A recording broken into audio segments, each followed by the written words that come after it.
Hey yo, this is Aaron. This is Colin. And this is the Sports Hive Show. Woo! Welcome back to another episode. We are going to be talking a lot about sports. We got the week 8 of the NFL all Correct. wrapped up. And then we got the NBA season that just started. We're 4 or 5 games in. And then we also got the World Series that just wrapped up game 4. But first, if you guys could go ahead and give us a like and a follow on Spotify and or on Apple Podcasts, wherever you listen to your podcast. We also have a Facebook page and an Instagram page. So if you can go ahead and follow us there and then tell your friends and your family, just two brothers in Arizona just talking about sports. And we're going to kick it off with the World Series. Bro, did you take in all 18 innings of Game 3 of the World Series? Absolutely not. No? I started paying attention around the 8th, I believe. 8th to 18th. Yeah, I started in the 7th because I saw it was 5-5. I'm like, all right, we're getting close to the end here. And I was completely wrong. They ended up going 18 innings, and pretty much everybody on both the rosters played, with the exceptions of the starting pitchers for tonight's game, unless your name is Shohei Ohtani. And he reached base 9 times last night, which was insane. And then you had Freddie Freeman walk it off in the 18th. And I'll say, I went to bed at the top of the 18th because I just could not keep my eyes open any longer, which was pretty insane. Yeah, I was just trying to keep up with it when I was out and about. And my service was not the greatest, so I had to hold my phone up in the air to make sure that it was updating correctly. It was tied 5-5 at the bottom of the 7th, and they went about 11 innings.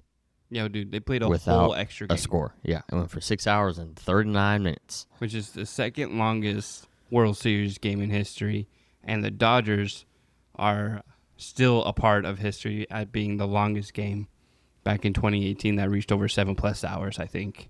Yeah, it's at 7:20. Yeah, and Max Muncy ended up walking off that game. So the Dodgers have both those wins in the longest game in history for the World Series. And that was Freeman's 19th walk-off, right? Correct, yeah. In the 18th. He's clutch. He is the best first baseman out there for the Dodgers. Well, probably in the MLB. Yeah, that's what I meant to say, not the Dodgers, but the league. It was still, I mean, I am a gigantic Diamondbacks fan, and I loathe the Dodgers since we're in the same division, and I loathe the Dodger fans in particular. But I'm trying to be as neutral as I can because baseball is baseball. It's a World Series. Anything can happen. Great plays happen, especially in the playoffs. Nothing like October baseball. So now. Also, though, it's the United States versus Canada. That is very true. So, go US of A. Okay, I get it. I still say neutral, though. But then that game ended a little over midnight. And so technically, when the Dodgers and the Blue Jays went to bed, they had a game that same day. And they just played game 4, and the Blue Jays won 6-2. So that series is tied 2-2. Now it's best of 3. Still in LA tomorrow. Yep, LA tomorrow, and then they go back to Toronto for the last 2. So we'll see what happens. All right. Enough about baseball for the moment. We are going to talk about football. But first, I got 5 overreactions. I'm going to tell you them. All right, I'm ready for them. Is Drake May a top 5 QB in the league? You'll answer that in a second. Number 2, is Tucker Kraft truly an elite tight end? Number 3, is Jonathan Taylor, JT, winning NFL MVP this year as a running back? First one to do it since AP? We'll see. Number 4, is Wemby going to win NBA MVP this year? Or is he going to win Defensive Player of the Year? We'll see. Or he's both. Cooking. And then number 5, overreaction. Are the Suns cooked at 1-3? Before the season even starts. Uh-oh. So let's start with number 1, overreaction. Is Drake May a top 5 QB in the league? Well, he's number 5 in passing yards right now.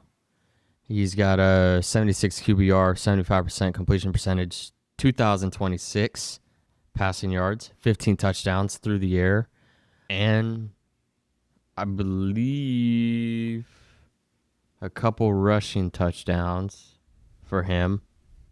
And they're winning games. And They're he's only 6-2. thrown 3 interceptions. They've Only won 3 5 in a picks? row. 3 picks, yeah. That's it? Mm-hmm. That's amazing. But Jordan Love is also up there with only like that many touchdowns and that many interceptions as well. Currently, right now, I think May is a top 5 quarterback. Right. I think we expect Jordan Love to be up there in that conversation, but Drake May is the one that's catching everybody by surprise. So I think that's why the question comes involved here to where is Drake May actually a top 5 QB? And I would say yes. I mean, the Patriots are 6-2. They're winning games. Like you said, they won 5 in a row, which is tied for the Broncos winning 5 in a row as well. So I say Drake May and the Patriots and that fan base, they have something to be excited about. Yeah, there's not that many quarterbacks that are playing better than Drake May when it comes to just overall stats. His rating is the highest, like, out of anybody, except for Lamar. And Lamar missed 2 games. Yeah, Lamar's rating is 130, and then May is at 118, and then the closest to May after that is Goff at 116, Hurts at 114, Love at 112. Oh, wow, okay. But Patriots keep winning. He could be the next Brady. Who knows?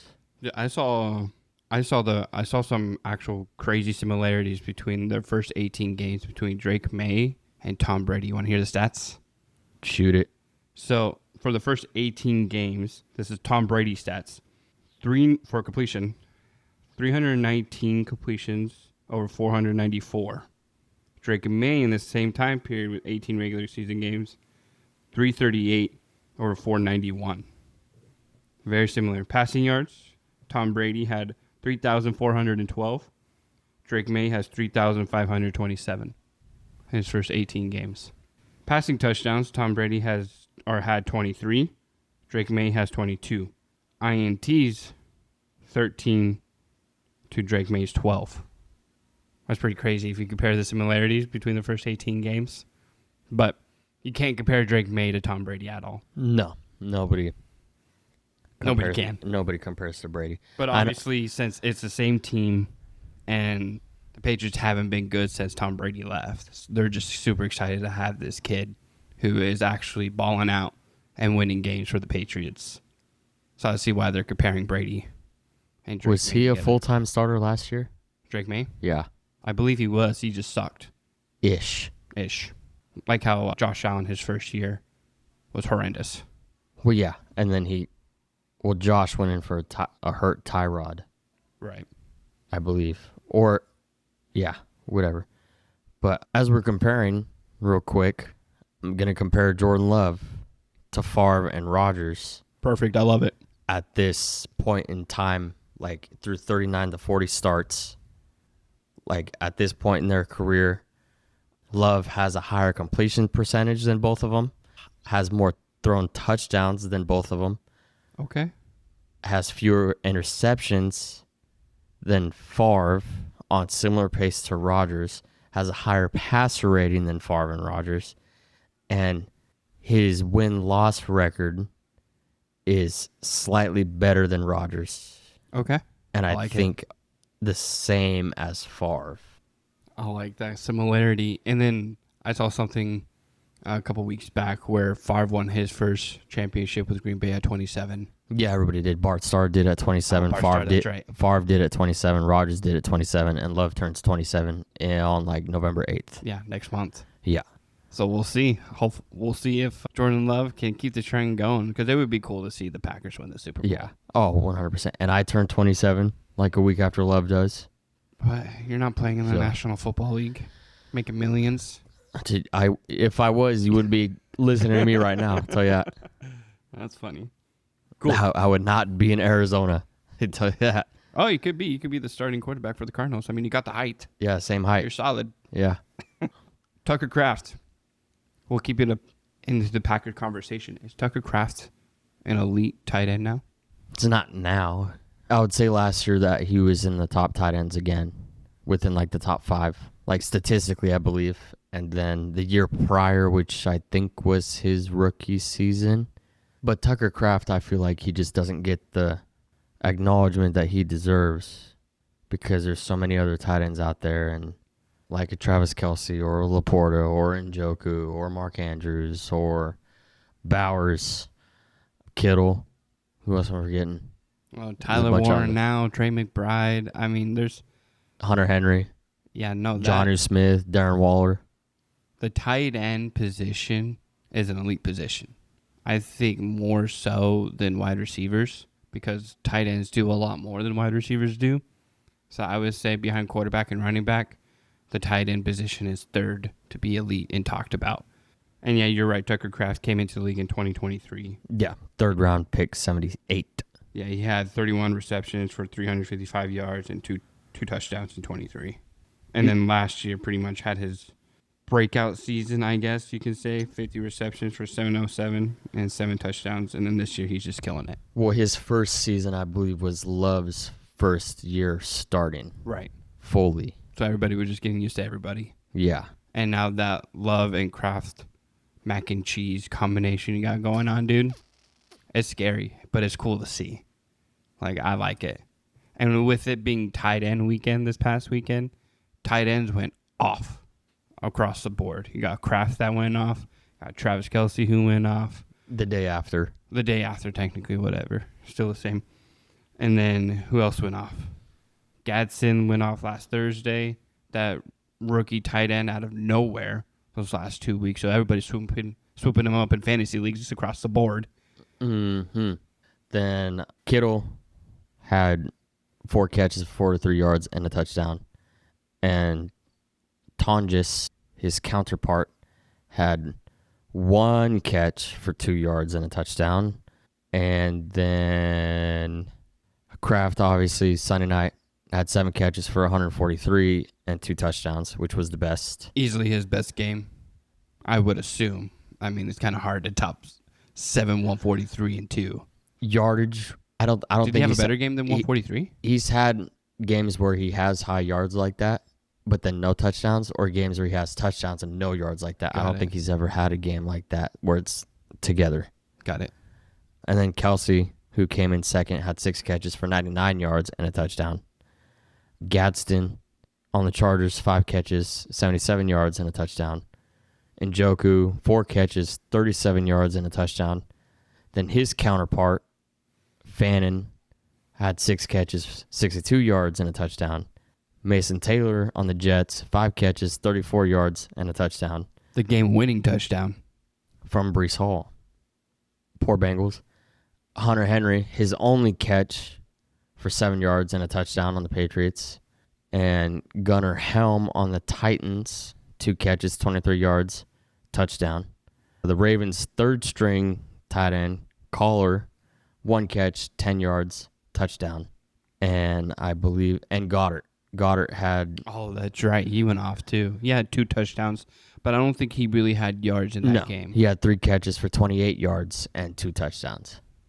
But still, the tight ends on tight end weekend went off, which was really cool to see. Even though the slate of games and all the blowouts that were had, like, it was kind of unwatchable football for half the league because your team was getting blown out.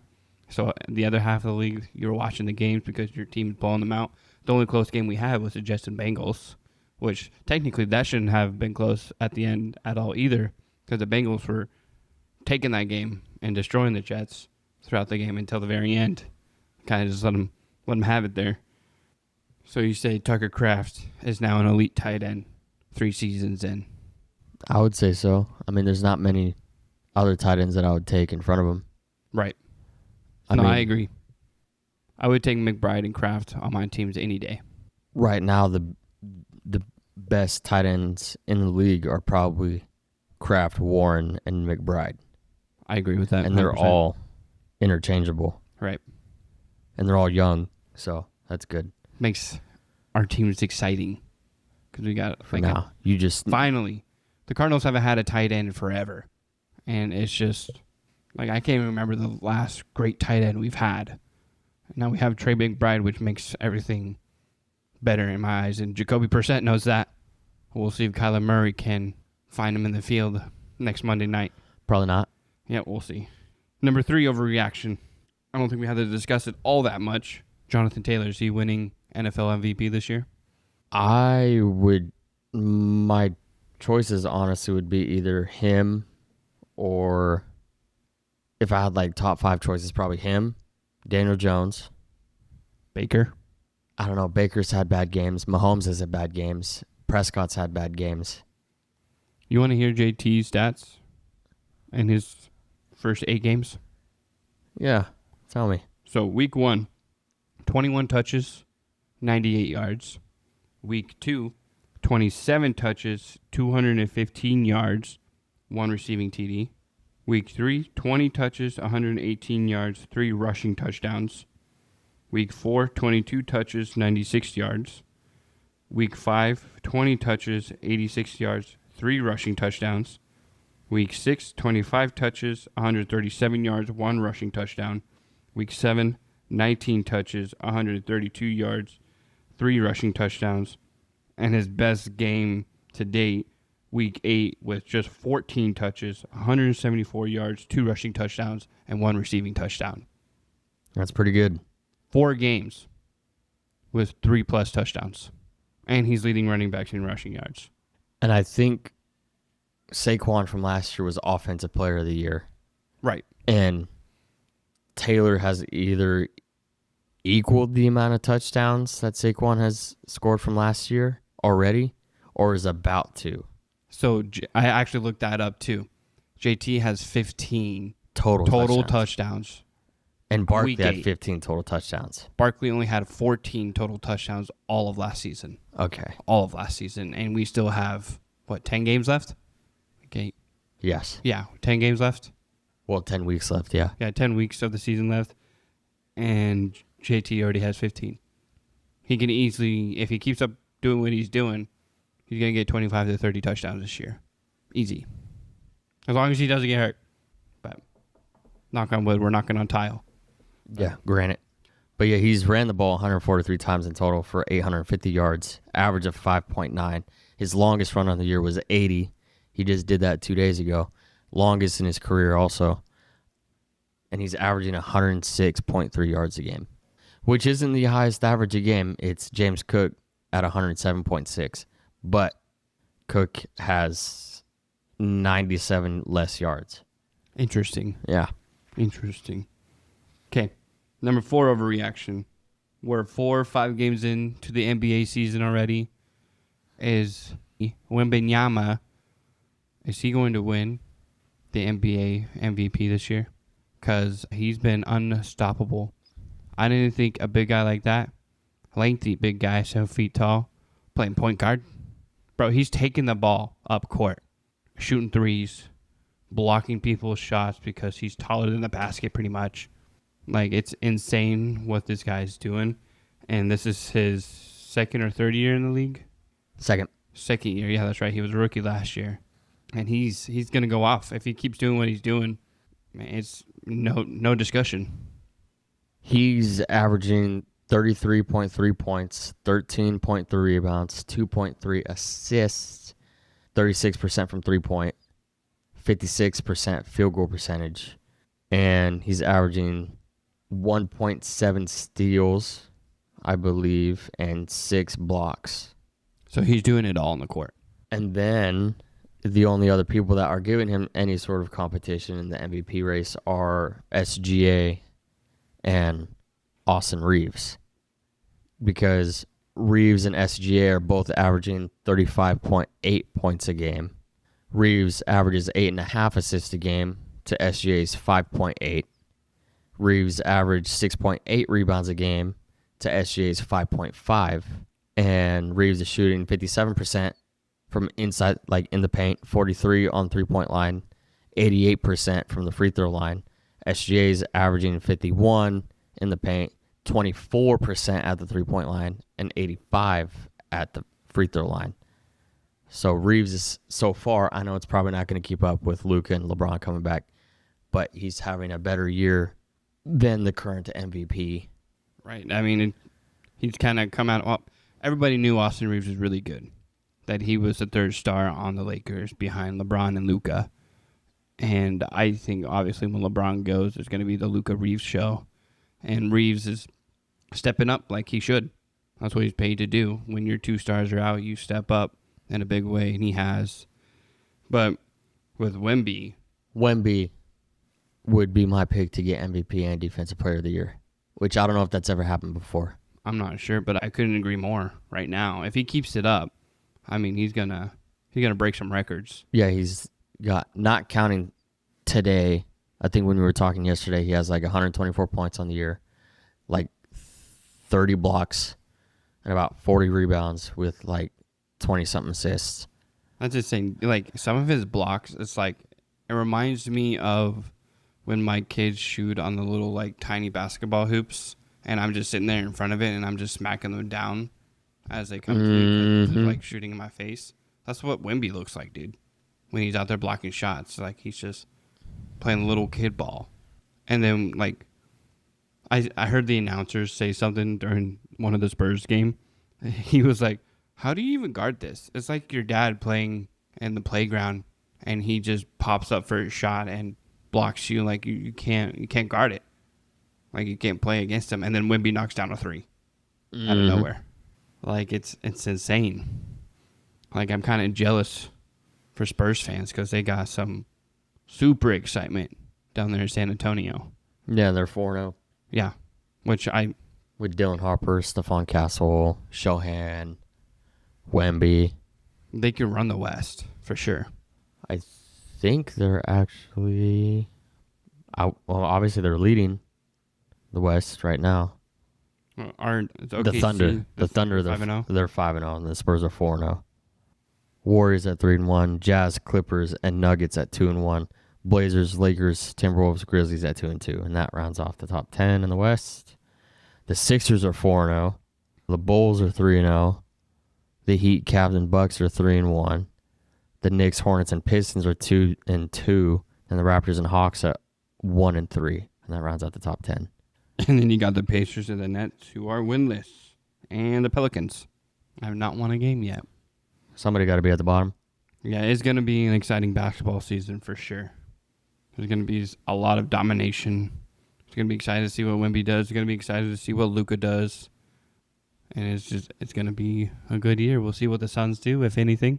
Probably not too much, nothing. Blow it up. Probably. Yeah, we need to do a lot of that. So that brings to my 5th overreaction. Are the Suns already cooked at 1-3? Possibly. They just let Markkanen score 51 on them. Right. And that's the first time a Jazz player has scored over 50 since like 1998, and that was Karl Malone. That's insane. And it was Markkanen's career high as well. So shoot, Suns got to pick him up. Markkanen? Yep. Yeah, the Jazz are weird with their tall white boys. They're going to keep them forever. They're always on the trade block. Walker Kessler, Lauri Markkanen. Oh, that's funny. I would keep them both, but we'll see. So who wins the NBA championship this year? Who are your early picks? Have you even thought about it? Who wins the NBA championship? It's a lot easier to tell after a few games for the NFL than it is NBA, obviously. Oh, for sure. Oh, yeah. And then I feel like you really don't know until after Christmas time. Will be after All-Star break. I guess in February. Yeah. Do the Thunder run it back again? I hope not. Win back-to-back championships. They definitely could because I don't think they lost anybody. Or do the Pacers Luka? Aren't going back. No. Not Once year. LeBron and Luka both come back and are healthy, that always gives the Lakers a chance, no matter what. And if Ayton plays how he played at Arizona State, we'll be fine. He was a Wildcat.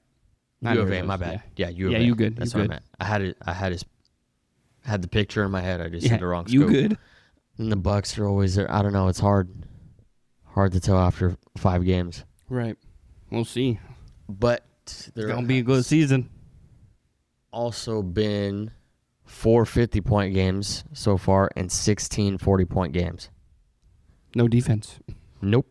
Not against those players, at least. All right. We're going to go back to the NFL here because I need to talk about it. The tush-push combo. Eagles and the Giants. Was that a fumble or not? You know the play I'm talking about? Well, yeah. Because the play wasn't blown dead. Right. And if Hurts isn't on the ground and Thibodeau comes away with the ball and yanks it out of his hand, bippity boppity boo, that's a fumble. So. Yes, it is. But it wasn't. Yeah, no, the Giants got hoed on all their calls that whole game. I agree. So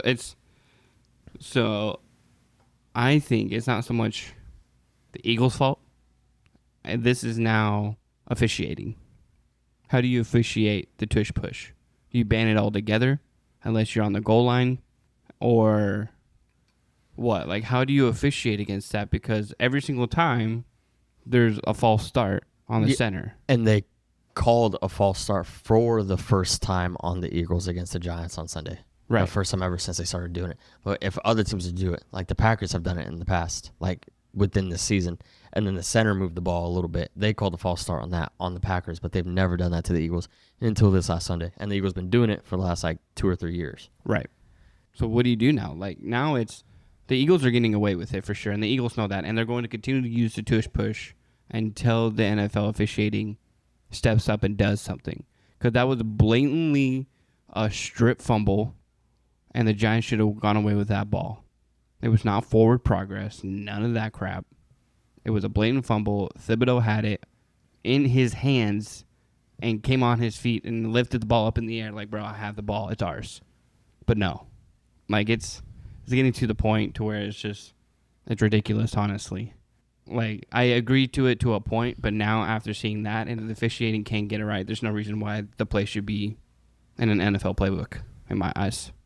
Which, like, we've talked about this, right? I think 2 or 3 weeks ago when I can't remember who the Eagles were playing. I think it was the Giants the first time when they did it 4 times in a row. Yeah, you're right. At the goal line, it was the Giants the first time. Yeah, I remember being in Costa Rica when that was happening. I was like, it helped me with fantasy that week, but the Packers, I believe, either at the beginning of or at the end of last season or the end of the season before, had started in a unanimous or anonymous petition to have that play banned. And then only, I think, a few other teams agreed with them, and the other 20-something didn't. But now it's going to be everybody but the Eagles. As it should be. Want it especially banned. After this. Like, how can the owners trust that the NFL officials are going to get this call right every time? Like, you could call a false start every single time. And that's what the opposing team would want, obviously, to drive them back so they have to run a full play.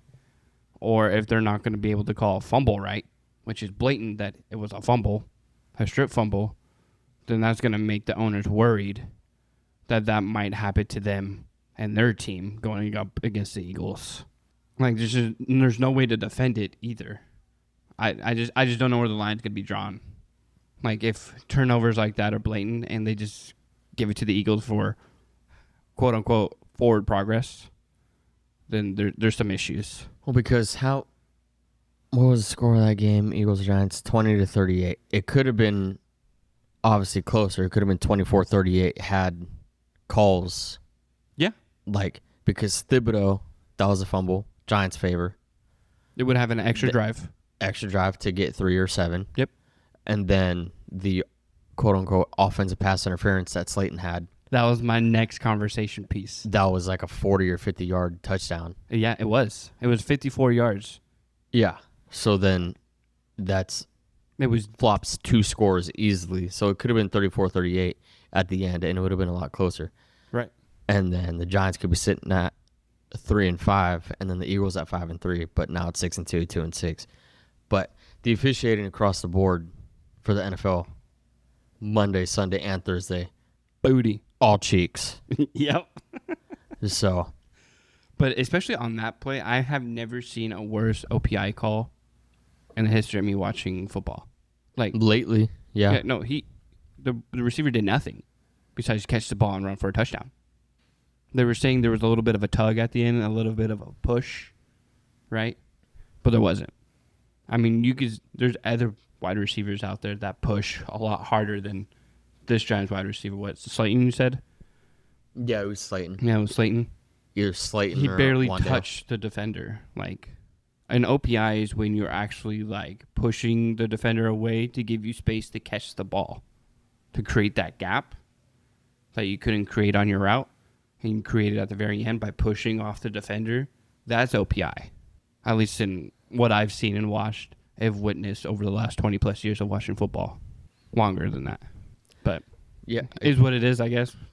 and so to go to the Steelers and Packers game, my buddy Drew, who is a huge Steelers fan, he was texting me during that game, and he sent me just this little gif of Stevie Wonder. He goes, "Who am I?" And then I was like, "Dude, don't." And like it was after, I think, a penalty that the Packers had gotten away with, something like that. And I told him that they were both shitty calls towards both sides. Yeah. And so it's not the officiating across the board. Every single year, I feel like people always talk about it, is always atrocious Right.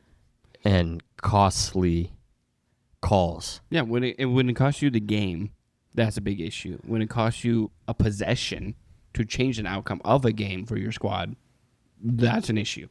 Yeah, in the Giants and Eagles regard, that would have possibly changed the game. But then with the Packers and Steelers, that was already an ass whooping, so it wouldn't have made a difference. Right.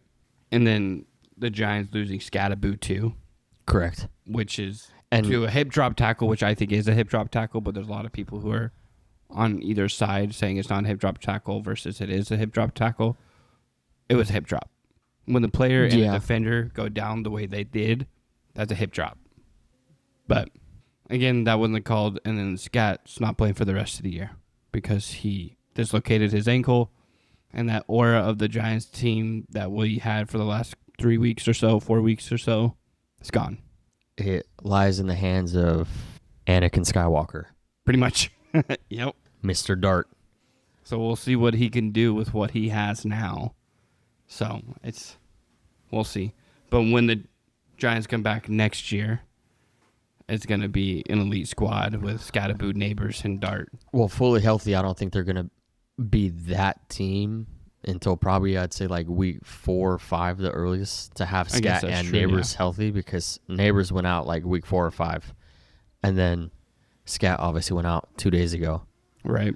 And so then both those injuries, probably like a year-ish recovery time. At least Neighbors is probably going to need a lot more than Scat is. But, For sure. But it just sucks to lose Scatterboo. well, yeah. I was saddened to hear. I'm not a Giants fan. I'm a Scatterboo fan. Obviously, from him being from ASU and having Arizona sports be cheeks always when it comes to the Suns, the Cardinals, and the Diamondbacks. It was cool to see somebody from Arizona actually have a good season. Success, right. And Cam Scatterboo has changed, at least for the Giants and maybe for the NFL for a period of time, the aura, right? This guy is loved everywhere. Everybody loves how he plays football. And it's just now we lost it. Now we can't. Caveman style. Right. And now we lost it and we can't see it until next year, which sucks because everybody across the board loves Cam Scatterboo. Doesn't matter who the team you root for, whether you hate the Giants or don't hate the Giants, like you end up loving Cam Scatterboo, which is it's a good time to be a Giants fan, but also sucks to be a Giants fan because now you know you ain't winning games. If you do win games, you're winning maybe 2 or 3 games for the rest of the season. It's going to be a 4 or 5 win team type of deal. Yeah, even our older sister, Shannon, who didn't really, I don't think, paid attention, obviously, to college football, but she liked Scatterboo and just like the way he plays, the way he runs, and the way he is. the way the person is. Yeah. He's just himself, no matter what kind of camera is on him. Like, he's going to be himself. He's not going to fake anything out or just say a line because his coach said or told him to say this kind of thing. He speaks his mind. All right. Oh, let's talk. Shoot. Commanders Chiefs. Monday Night Football. That was an exciting, riveting 28-7 win. Yes, who's of the Chiefs. Riveting stuff. And mind you, it was 7-7 at halftime. Then, I don't know, for some reason, Washington fell apart. The Chiefs got it together, which is unfortunate. And what's even more unfortunate is my stats not even showing up. It's all good. Washington's 3-5. Do they have a shot at all for the division? No. We're still tracking that. Okay. No. Sorry, Dad. No, Sorry, Uncle Dave / Webbs. Sorry, Landon. Yeah, they're not a good team. Anybody else who's Washington Redskins / Commanders fan. As I said, as long as they keep rushing Jaden back to play games, they're not going to win. Right. Terry, hamstring aggravation yesterday. Caught a tud, After though, coming back. Toe tapping tud. which was a beautiful catch, by the way. Yeah. I think he leads the league in toe tapping touchdowns like that. Really? In the last couple of years, yeah. I believe it. I believe it. But yeah, defensive side of the ball, they're just inconsistent. Like they were stout the first half and caught 2 picks off Mahomes and did nothing with it. But obviously the offense couldn't turn that into points at all, Correct. which the defense gave them their opportunities. But Washington also went for it like 3 different times on 4th down. 2 of those being after getting the interceptions and came away with no points because they just signed a new kicker. Right. I think it was Matthew Wright. He's not new, but new to them. Yeah, dude, there's a lot of bad teams out there, Washington being one of them. And then you got the Giants being another at 2-6. Vikings are technically a bad team. They're 3-4. Mm-hmm. The Saints are trash at 1-7. The Cardinals are trash at 2-5. Tennessee's garbage at 1-7. Raiders are 2-5. They suck. You got the Browns at 2-6. They're booty. The Jets finally won a game, but they still suck. 1-7. Miami blows 2-6. Baltimore is trash at 2-5. Texans are 3-4, even though they just won. They're still garbage. Against the Niners, And then the Bengals, they're 3-5. Still have a little hope, but they're garbage. Anybody below 500, in my eyes, I don't care what kind of hope you have. Well, yeah, you suck. You blow. right now. Yeah. And then Dallas, they're booty cheeks. Their defense is atrocious. Yeah, I told you it's like the worst in the league right now. And it's the worst in the league. Mm-hmm. I can't remember. I was listening to a radio sports show this morning, and they were rambling off the stats. Like, the Dallas's offense is like 30 points a game, but Yeah. Dallas's defense lets up 32 points a game. So do the math on that. Well, yeah, I had said this at like I think like week 3 or the whichever week the Cowboys and Packers tied. Dallas had like the highest scoring offense in the league, but then they also had the worst defense in every category, whether it's rushing defense or pass defense or what have you. They're the worst. Right. So, but they're still second in their division. Only because you have the Giants who are falling apart, and then Washington just can't find their way out of a paper bag at 3-5. And so, I mean, Dallas has to sit somewhere in there. Philly's going to run away with that division by the end of it. But now Dallas plays Arizona in Dallas, and if Murray, who's supposed to be starting, doesn't carve up that Dallas defense, I'm going to be pissed. Murray always plays good against Dallas, He does. doesn't it? Yeah, so it'll be fine. Yeah. It will be fine. I'm hoping something happens. Murray comes back, fighting for his job. He throws 4 touchdowns, 2 to McBride, 2 to Harrison, goes for 300+ yards. All right. That's what I'm hoping. One step at a time. He can throw for 200, throw for 1 touchdown, and get 1 rushing touchdown. Okay. I'll give you a score later. So, yeah. And then you have the Packers-Steelers game when you have Aaron Rodgers playing against his old team in the Green Bay Packers. And then, obviously, it's in Steeler country, so it's not in Lambeau. So it's not as Sounded like it, though. It sure did, because Packer fans, as we know, travel very well. Just like that Cardinal game. That's what I meant. Very well. Yeah, ding dong. And then the Steelers and Aaron Rodgers could not overcome Micah Parsons and that Packer defense. It was 7-16 at halftime in favor of the Steelers. But granted, it should have been 13-16. But McManus missed 2 field goals. Is he still on the team? Yes. Yes, he is. He is. But McManus, he did good when we needed him. Like when we signed him off the streets like a couple years ago. Right. Did great. Won us a few games at the last second. But then the game that you, me, and Dad went to, Lucas Haversick made a 61-yard field goal, and that was a Packers record. And then what do you do next week? You bench him. Still on the team, just inactive. You just put in McManus instead. And you put in McManus, who missed like a 54-yard field goal and then like a 40-yard field goal. I was like, swell. Yeah. That's sick. He should not be Love kicking that. for that team anymore. Well, yeah, granted, he's got a lot of other things to focus on as a kicker.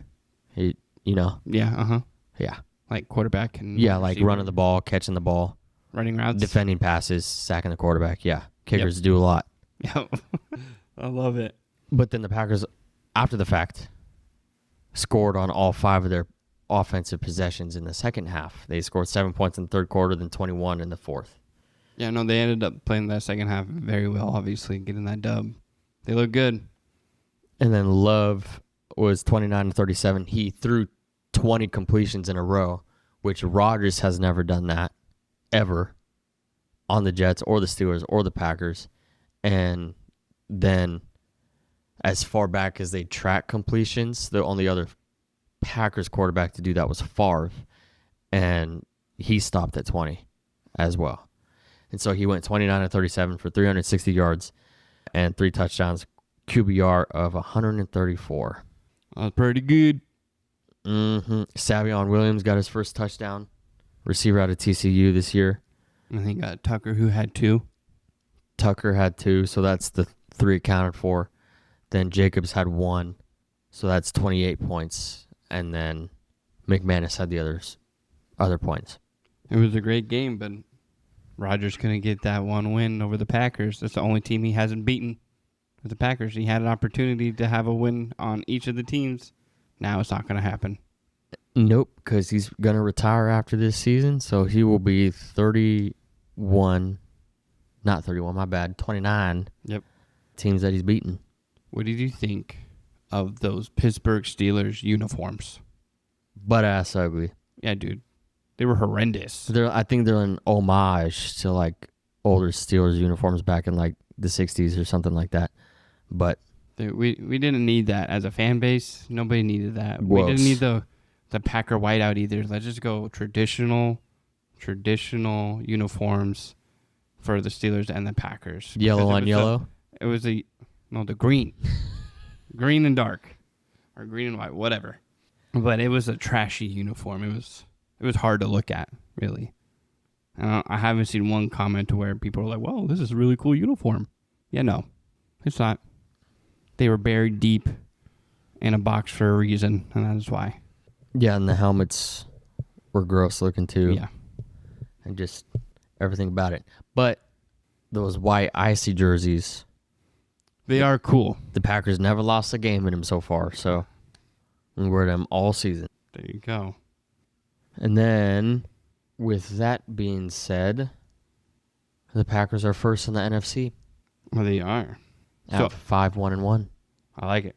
So if the season ended today, here's the playoff picture in the seats.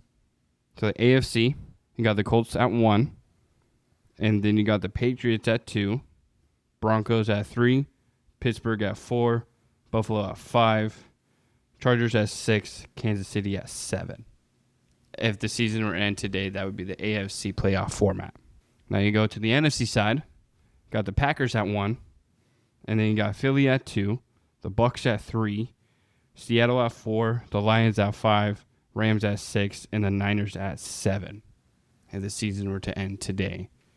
Everybody in your division but you. Pretty much, which is totally cool. Whatever. Whatever. But do you see the NFL playoffs being this right here? Or is somebody going to sneak up and take a spot? I don't really think... Is this The what only we're gonna see? other teams in the NFC that are quote-unquote in the hunt right now are the Cowboys at 3-4-1, the Bears at 4-3, and the Panthers at 4-4. So do you see any But I of don't these see any teams of those teams creeping up on the NFC side. As for the AFC side, Like, I don't see any of these teams falling so back that they're out of playoff contention right now exactly. in the next 10 games, unless they're having injuries upon injuries upon injuries each week. The AFC side, the Dolphins aren't going to creep up. The Ravens aren't. The Ravens, if I had to choose anybody on the AFC side, would probably be them. The Jets ain't going to do nothing. The Bengals ain't going to do nothing. Texans ain't going to do nothing. Browns ain't going to do nothing. Titans ain't going to do nothing. The Jags. Jags can do something. The Jaguars are at 4-3. They can do something as long, yeah.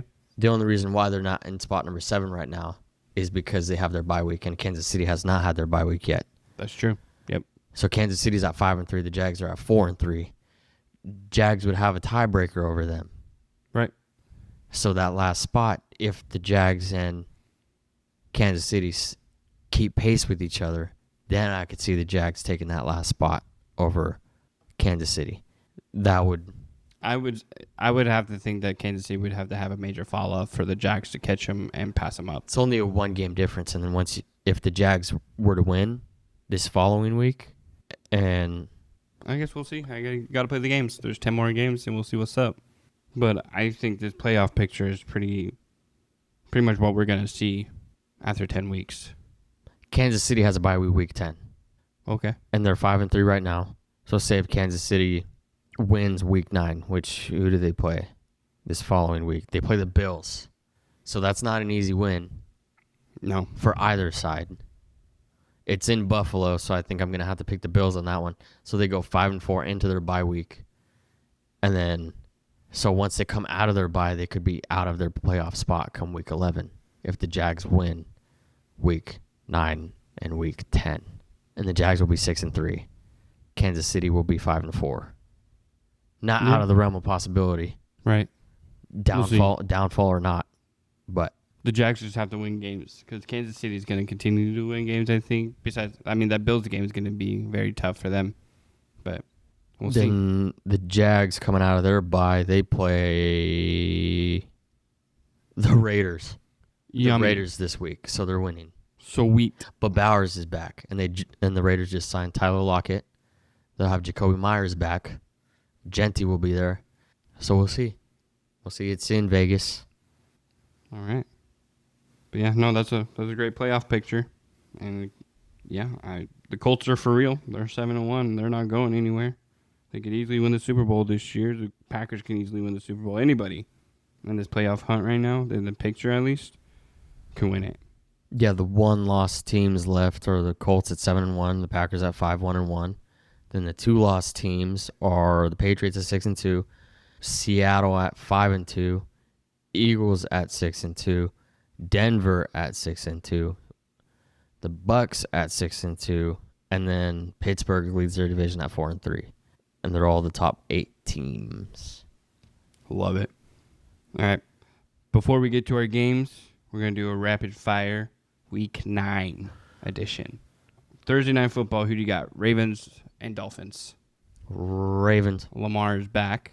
Maybe. For real this time. We'll see what happens Wednesday night. They might say he's sick or something or broken toe. I don't know. And then he's not playing. Good old Harbaugh. We'll see what they do. Niners and Giants. And that's in New York. Niners. Chargers and Titans in Tennessee. Chargers. Vikings and Lions. In Detroit? Yep. Yeah, Lions by a mile.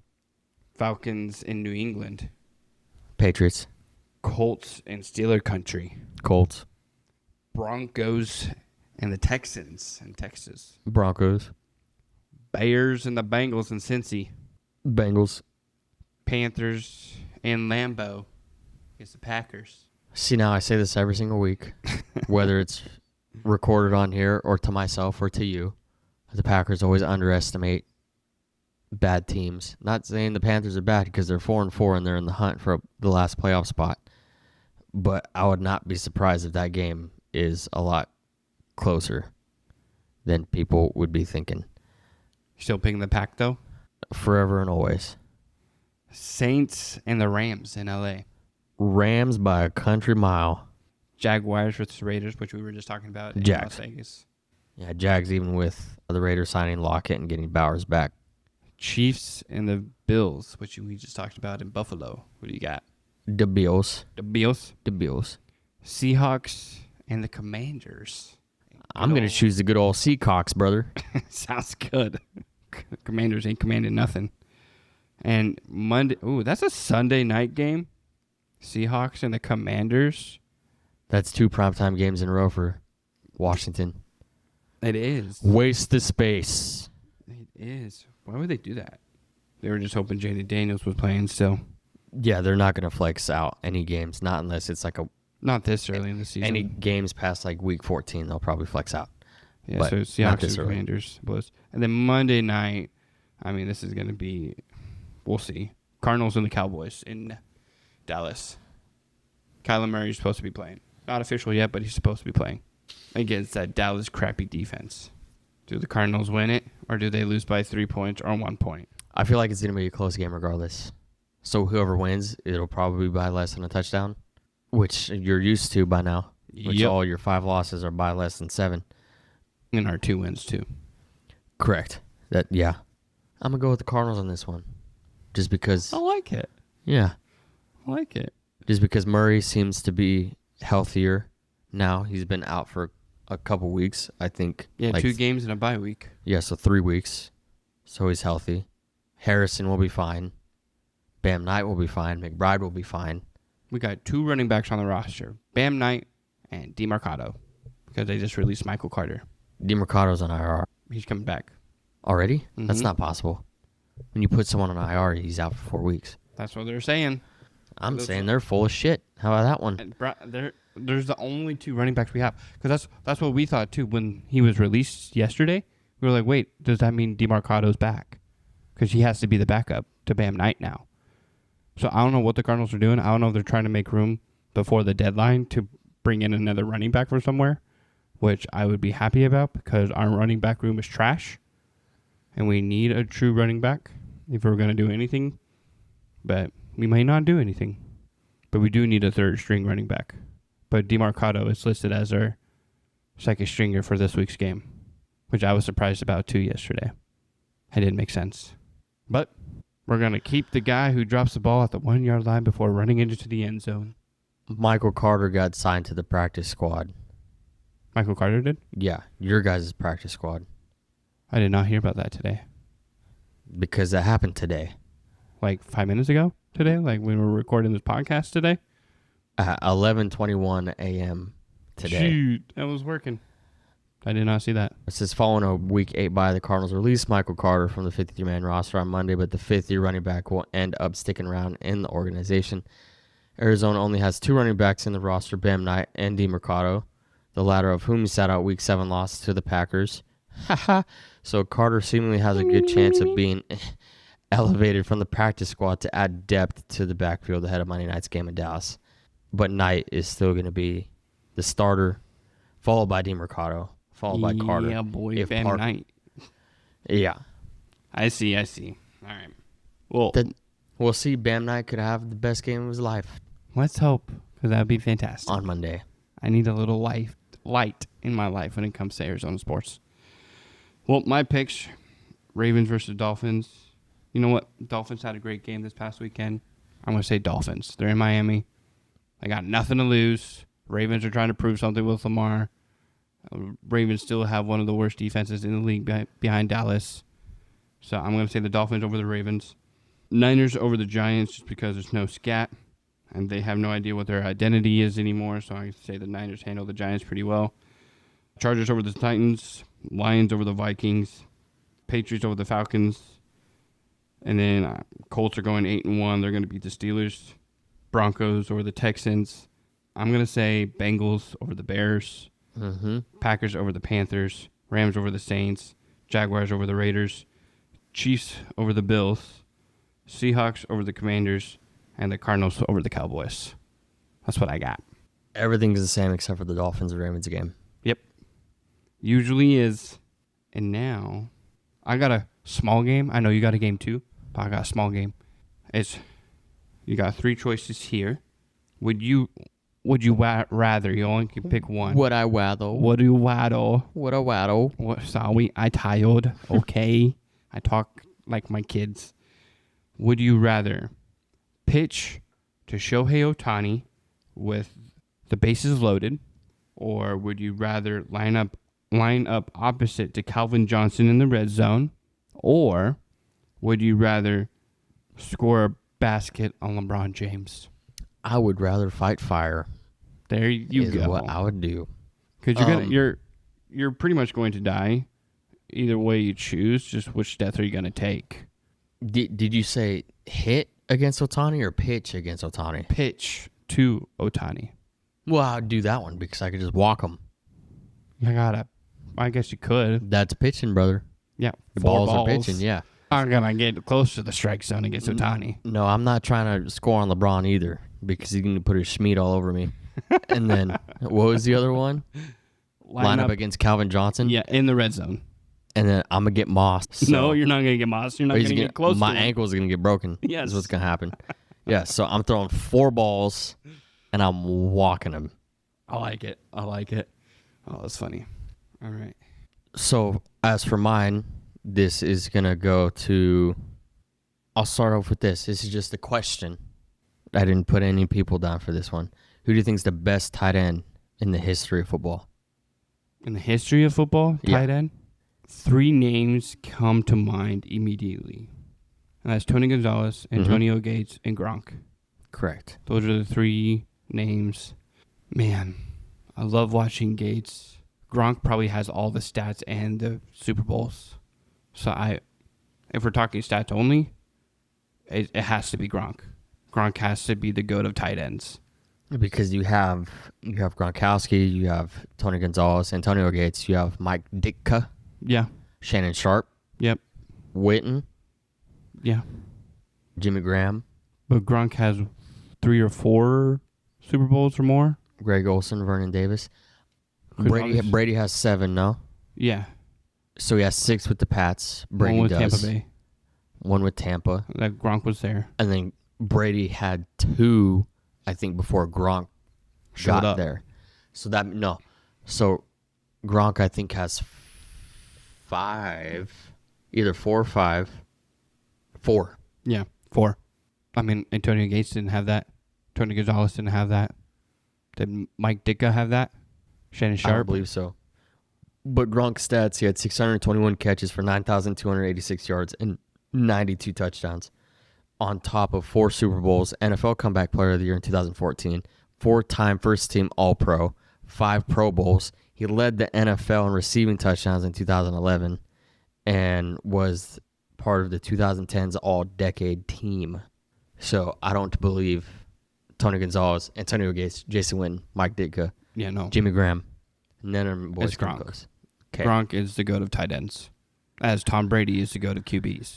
There's really no discussion. Accolades, yes, Gronk, and even Gronk, I think, is accolades and like physical peakness is the best tight end ever, based on performance and all that jazz. But Brady, not the most talented quarterback I've ever seen. I'll give that ship to either Rodgers, Peyton Manning. What are you looking at talent-wise? Just Because Tom Brady could throw a ball to a water boy and make him look really good. So did Rodgers, though. So did Peyton. I can argue that a little bit. So all 3 of those, Brady, Peyton, and Rodgers, are all 3 argumentable right for most talented quarterbacks, at least that we grew up watching. Right. I mean, all 3 of those quarterbacks all played in the same time era. Tom Brady has 6 Super Bowls, 7 Super Bowls.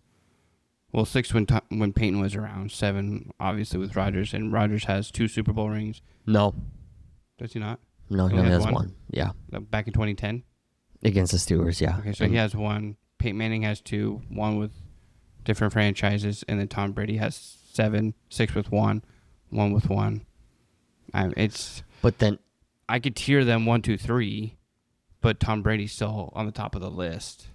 That's just me. Accolades wise, in my opinion, the most like accurate, like when it comes to like touchdowns, yards, QBR, completion percentage, not throwing picks, and the best to throw the rock, Rodgers.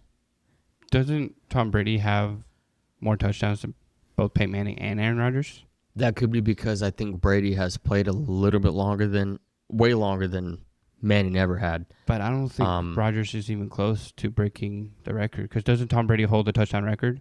I know Peyton had it, and then Tom Brady broke it. But I don't think Rodgers is close to breaking the touchdown passes.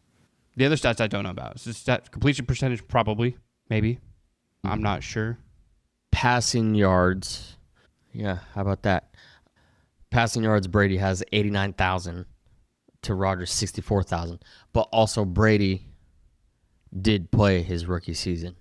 Rodgers did not play for the first 3 years. So you'd have to look at that. So then that gives you time to get more stats. Not the yardage-wise. I think this is in total, like it has to be. Yeah, Playoff and regular season. So Brady has 89,000 to Rodgers' 64,000. Then 649 passing touchdowns to Rodgers' 517. Brady has 212 interceptions to Rodgers' 121. Rodgers has 102.7 QBR to Brady's 97.2. Brady has 5 MVPs, one of them being a Super Bowl MVP. Rodgers has 4 MVPs, no Super Bowl MVP. Completion percentage, Rodgers is a hair under 70%, and Brady is at 64. And then Pro Bowls, Rodgers is over 10, Brady is at 15 on the dot. How many years did Tom Brady play altogether? It was over 20. I think some reason 23 was just stick in my head. Because he played a lot longer than anybody thought he would. He was on that retirement train for like 5 years. 23 seasons. And then Rodgers just played how many? He's going on his 21st, 22nd? It might be 23 as well. Rodgers. 21st. Yeah, 21st. So, and then Brady played from 2000 to 2022. So that's 23 seasons, but 22 years. So are you saying you would put Rodgers on top of Tom Brady as GOAT of quarterbacks? As the best to throw the ball, yes. Interesting. And for like game-winning drives, yeah, I'd put Rodgers above Brady. Who has the most game-winning drives? Tom Brady. I don't know the answer, and I'm going to look it up, and then I'm not going to like the answer to it because I know it's probably going to say Brady. But I just find it hard, though, to put, because obviously there's been great quarterbacks over great quarterbacks. Brady has 58 game-winning drives in his career. Okay. He is followed by Peyton Manning at 54 and Breeze at 53. And Breeze was going to be the other one that I was going to say for sure. Put in that conversation between those four. Yep. So that means Aaron Rodgers is 4 or 5, I'm sure. 58 to Aaron Rodgers. 36. Yeah, so that's a lot. I don't know how many game-winning drives he was having his first 3 years, but it's hard for me to put anybody ahead of Tom Brady when you don't have Brady. The Super Bowls, 1 versus 7, and then like I know what you're saying, but it's just hard for me personally to put anybody against Tom Brady, like because obviously there's been great quarterbacks even in our era of watching football and beyond. There's been amazing quarterbacks, but I think Tom Brady takes the cake. But that's just me. Well, yeah, no, Brady is still my number one if I had my pick, but I'm saying that Rodgers, there's a difference between achievements, I would say, as opposed to like flinging the ball. Yeah, obviously he has a percentage accuracy. on him, and I just don't think the accuracy is. If obviously has better completion percentage. There's only like 25 to 35% of me would choose Rodgers over Brady. Then the other side is Brady. Right. And that 25% of me to 35% of me is the Packers fan talking. For sure. So for sure, I get it. And I know you hated Brady growing up because he was always winning. But I respect the game. Like correct. Yeah. I didn't grow up as a Kobe fan. Respected the game. Like I'm not a LeBron fan by any means, but I respect his game. Besides his flopping crap, but that's a different story. And then who else was I mentioning? Ohtani. I don't like Ohtani, but I respect he's an amazing baseball player. You would take all these boys on your team, though. 100%. Yep. 100%. You love them. Yeah. Yep. Then for sure. You buy Diamondbacks Ohtani jersey, or you buy a Kobe Suns jersey. Yeah. Or you buy a Brady Cardinals jersey. For sure. In the moment, because growing up, I was a Colts fan, and the Colts and Patriots were rivals, right? So you kind of just had to hate Tom Brady and the Patriots. And then I don't know. I never jived with Kobe when I was younger. But now I respect the crap out of him as an adult and his achievements. And that discussion between LeBron, Kobe, and Michael Jordan's got to have to be saved for another night when we just talk about basketball. who's Yeah, the that's best in gonna have that to. lineup. That's gonna have to be when football ends. Yeah, in no. February. We could dedicate an episode of basketball one of these weeks because there's a lot to unravel with. Pro Bowl week. There you go. We can talk about it then. Awesome. Is there anything else we should bring up before we end this thing? Other things, real quick. Quarterback, wide receiver duos right now, when healthy. You got 5 choices. Say Sam Darnold and Jackson Smith and Jigba, Herbert and McConkey. Okay, these might be 6 choices. My fault. Stafford and Puka, Dak and CeeDee Lamb, Jamar Chase and Joe Burrow, or Justin Jefferson and McCarthy. When Joe Burrow is healthy. Correct. I can't really put Joe Flacco on that one since they've been For sure. I get it. When Joe Burrow's healthy, Burrow and Chase, hands down. But since Burrow's not really in the picture this season, I'm picking Darnold and Jackson Smith and Jigba. That's who I'm going with. And then Stafford and Puka. But if Burrow was healthy, playing his game, obviously Burrow and Chase. But right now, since he's not playing, Darnold and JSN. Okay. And then if you had to choose a foreign basketball player to start your franchise with, you choosing Giannis Antetokounmpo, Luka Doncic, Nikola Jokic, Shai Gilgeous-Alexander, or Victor Wembanyama. Who you choosing? Bruh. I mean, Wemby right now. Jokic has championship. Giannis has championship. SJ has a championship. Luka and Wemby don't, but Luka and Wemby are also the youngest. No, that's my first thought was Luka, and then you said Wemby. If I were to start a franchise with one of those cats, man, I hate to say it because he owns the Suns. I'm gonna say Luka, but Wemby's like a 1.1, but he just doesn't have he's playing great. He just doesn't have the experience underneath his belt like Luka does, and Luka's consistent, and he's just a dog on each game he plays. I think based off of right now, for me, SJ would be 5th. Right. Jokic probably at 4th. Wemby at 3. Giannis at 2. Luka at 1. I like it. It's just because Luka is easily going to be the face of the franchise after LeBron leaves. It's going to be the Luka show. Well, he kind of already is. Right. Even with Braun there right now. Right. So that's the Lakers already have their identity. And then I was thinking about this earlier. When Steph, KD, and LeBron all retire, who's the face of the NBA now? Is it going to be Wemby? Is it going to be Luka? Is it going to be Giannis? Who? Giannis been around too long. Right. And that's what I was thinking too. I was like, well. Same with Jokic. Right. I don't think Jokic is going to be the face. And like you said, Giannis has been around too long. I don't think he'll end up being the face. I think it's going to end up being Luka or Wemby. I'm going to let a foreign person be face of the NBA, though. Nobody else is stepping up, bro. Cooper Flag. We'll see. But that's a different discussion we can have on a different night. What else you got for me? I was going to say the best rivalry in sports. Say Lakers versus Celtics, Bears versus Packers. These are the first ones that I've written down. You could say anything else otherwise. Those are the 2 oldest for sure. Red Sox versus Yankees, Duke versus North Carolina when it comes to basketball, or Michigan versus Ohio State in football, or anything else that comes to mind. Oh, man. Michigan and Ohio State, they've been rivalries for a minute, but not longer than the Lakers and the Celtics have been. I mean, the Lakers and the Celtics have been mortal enemies since the birth of the NBA. Man, it's hard to beat that. That's got to be the best rivalry in all of sports. The Sox and the Yankees, I hate them both. I just don't think it's on that level as the Lakers and the Celtics are. I don't think anybody's on that level, honestly. And that'd be the Bears. You said the Bears and the Packers? Yeah. That'd be the other one that's long, too.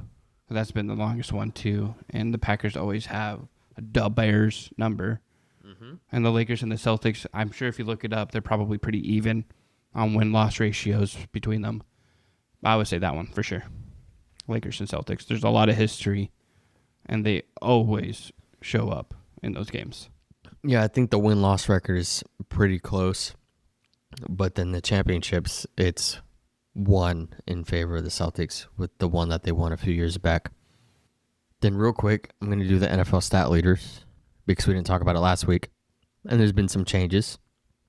We have Justin Rainbow Sherbert leading the league at 2,140 passing yards. And then Kermit the Frog, Patrick Mahomes at 2,099. And then good old Dak Prescott at 2,069. Indiana Jones at 2,062. And Drake, may the force be with you, at 2026. Then Jonathan Taylor, we talked about him already, leading the league at 850 rushing yards. Got a cool nickname for him? For JT? You don't need a cool nickname for Jonathan Taylor. All right. And James Let Him Cook at 753. J.K. Dobbins at 634. Javonte Williams at 633. And Uncle Rico Dowdle at 605. Uncle Rico. And then we're traveling to Paris real quick because Jackson Smith and Jigba is sitting at 819 receiving yards. Still. Yep. That's after a bye week.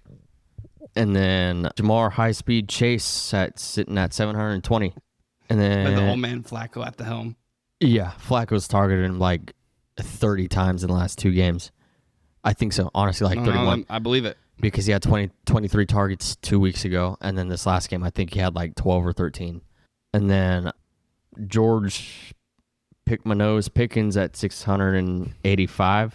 And then still Puka Nakua at 616. And then Jay Jettas at 602. I love it. And then now Myles Garrett's leading the league in sacks because he had 5 the other day. Still lost. In one game and still lost. And Puka was out for 1 or 2 games? 1 in a bye week. Okay, that's why it feels like 2 games in. So, yeah, he comes back this weekend, though. So Indeed. We'll see what Nakua does. All right. Love it. Well, we're going to go ahead and wrap up this episode of the Sports Hive Show. And just a friendly reminder, if you guys can go ahead and like us on Instagram and Facebook and share our page with your friends and family who love sports and who would like to listen to us, hype us up a little bit. If you can leave us a review on Apple Podcasts, that'd be fantastic. And just don't forget about us. Keep listening. Yippee!